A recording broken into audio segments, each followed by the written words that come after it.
We got James O'Keefe on the line. We got the Bitcoin of investigative reporters on the line here. James O'Keefe, who launched a brand new organization today called OMG. Hey guys, this is James O'Keefe. How you doing, Tim? Can you turn the volume up some? Hell yeah, dude. This is as high as I can get it. James, make sure you're not on like AirPods or anything. And on speakerphone. Okay, there we go. Hey guys, can you hear me? Yes. Hey Tim, it's James. How you doing? I'm doing pretty well. Well, I just launched a new thing. It's O'Keefe Media Group, and I just wanted to call in to tell you guys hello. I appreciate you guys being there for me. Absolutely. I watched all your episodes, and you were pretty much right on about it all. So thank you, Tim, for being a good stand-up guy. Well, we all appreciate the work you do. One of the last few, if not the last, real news organization and newsman. And what happened with Project Veritas was shocking. So we're excited to see O'Keefe Media Group. We got the tweet pulled up. You want to pull up that while James is talking? We actually have your video. We're going to play in a second. So James, what's the premise? Hey, the premise is like Uber for journalism. We're going to be sending thousands of cameras to people all over the world, and we've already have a few hundred that have emailed us today, and they want to wear the camera. So our website's going to be totally dedicated to equipping, mobilizing, empowering, and training citizen journalists on the scale of likes you've never seen before in your life. And so many people, after what happened to me after the Pfizer story, were inspired. So we're just going to do this on a massive scale now. And you have the website. It's live. I was inspired by Benny's film noir, his style. And we had me getting out of a black car. I don't know if you caught that joke, Tim. We also had me stealing someone's sandwich. Yep. Little product placement there. I don't know if you guys get that. It's an inside joke. You have to read between the lines.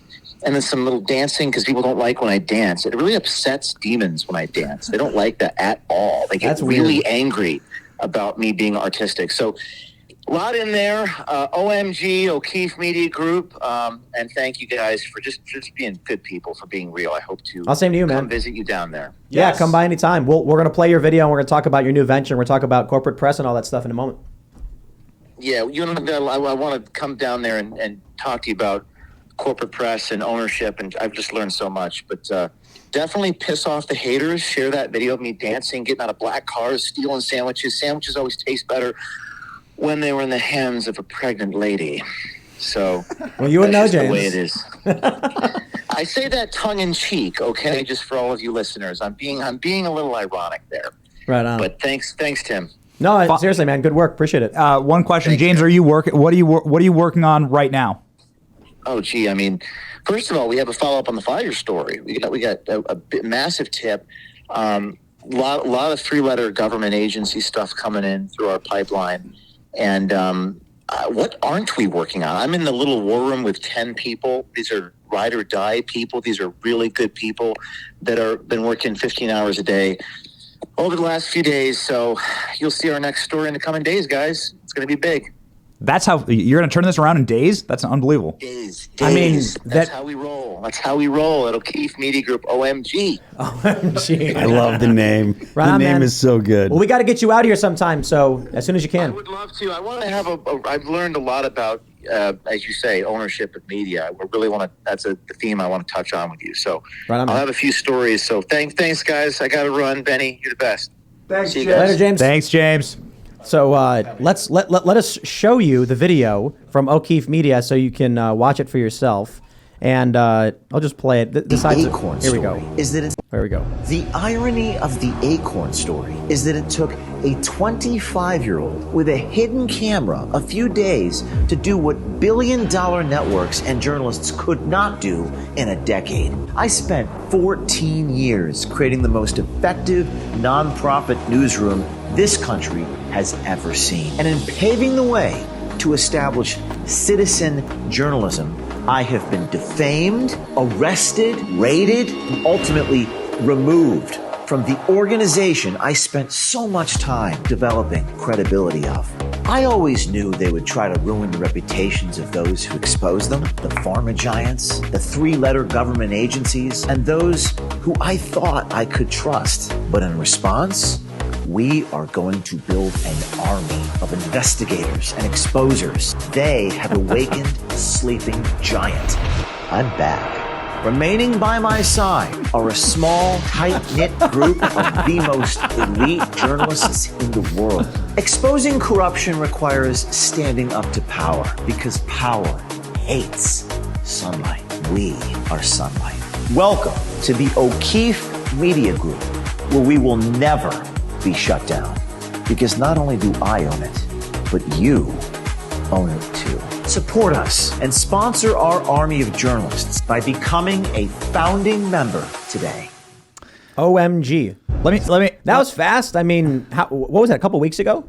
Let me tell you how I knew James was going to be successful in this. I've known James for nigh on a decade. We both worked at Breitbart way in the early days, back when Breitbart was still doing Red Eye and all the old school Breitbart, right? And I didn't know about James, and Andrew Breitbart is like, hey, there's a guy who wants to play a pimp.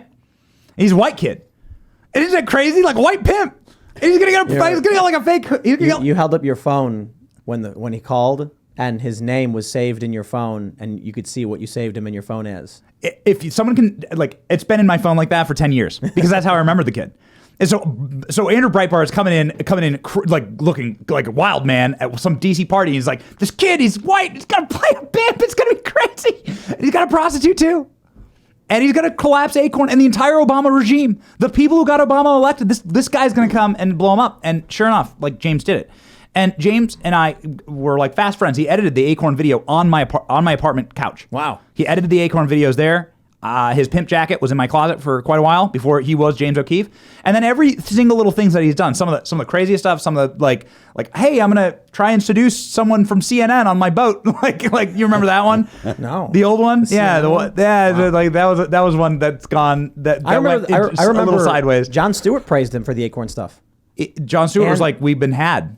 Yeah. Well, he said, how come you couldn't get journalists to do this? Why is it up to this kid to go in and uncover this stuff? And then when James O'Keefe even shared this, when Jon Stewart showed the clips, he didn't insult or lie about what James O'Keefe uncovered. He went, this looked really bad. What is this? South Park did an episode about James O'Keefe. Really? I mean, that's how we didn't understand. Like, it had permeated so big. South Park did an entire James O'Keefe episode. You can look it up. Which one was that?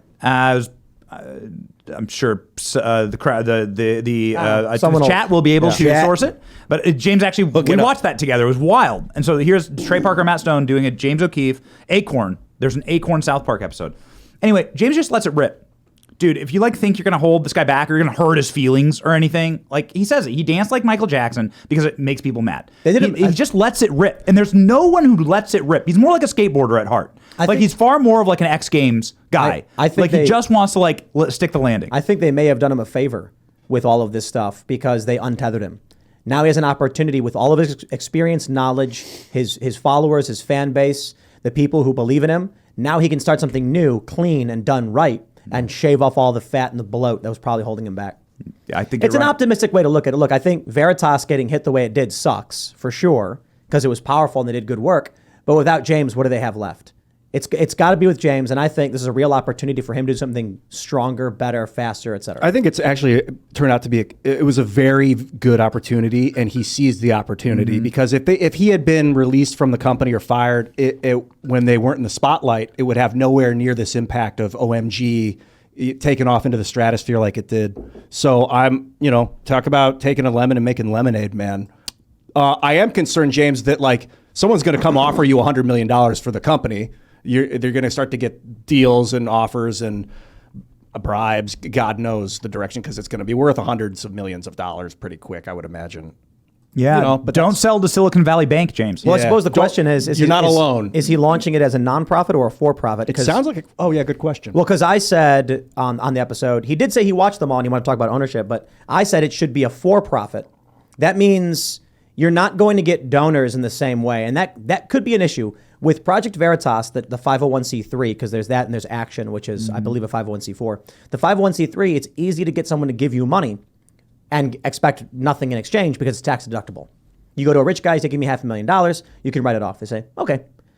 If you're a for-profit, you can't do that. You're like, you're going to give me money because you believe in the organization. Yeah. And so a for-profit will lose all of the high-level donors, but it's safer for you as someone who is trying to maintain ownership and vision and the message and all that stuff. No one can take it from you. He talked about in the release video that it's going to be owned by him and the community, or insinuated that you are also going to be part owner. I don't know what that means exactly. Maybe he's selling off some stock to early investors or something. Maybe. I think maybe he's just saying you guys become a member. Thanks for watching this clip from the Timcast IRL podcast. Hang out with us live Monday through Friday at 8 p.m. and become a member over at timcast.com for uncensored, members-only shows exclusive. Thanks for hanging out, and we'll see you all next time.